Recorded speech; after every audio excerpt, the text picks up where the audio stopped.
tama naman si nanay mo eh. Tama sa ngayon. Tama sa ngayon. Bukas mali ka na.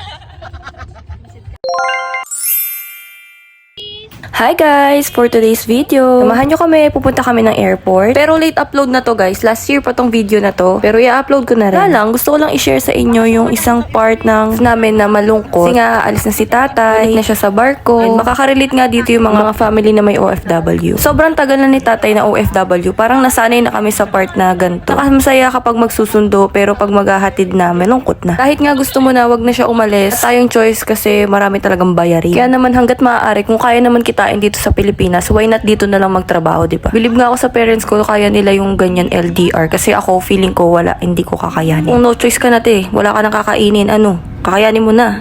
Lilibang na nga lang namin yung sarili namin dyan. May daladala pa si Kuya Kia na karaoke para hindi naman ganun kalungkot kapag umalis si tatay. Ayan si Clea, walang kamuang-muang. Di niya alam na alis na yung lolo niya.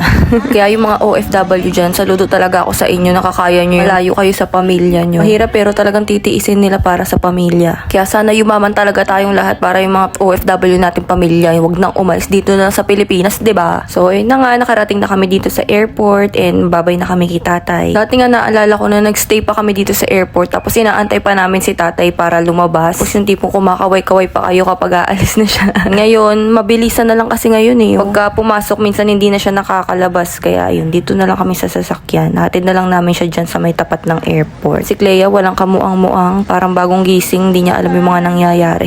Feeling ko kapag balik naman ng lolo niya, kilala niya pa rin kasi lagi naman niya ka-video call. I-imagine ko kapag yung daddy niya naman yung ihahatid namin sa airport pag nag-abroad. Ay nako. Yan, umuwi na nga kami pero dumaan muna kami sa Jollibee. Pila namin si Clea ng Happy Meal. Tapos turuan namin siya kung paano magbabayad. Ayan. Hatid na siya sa Jollibee niya and toys. And ayun lang guys. Thank you for watching.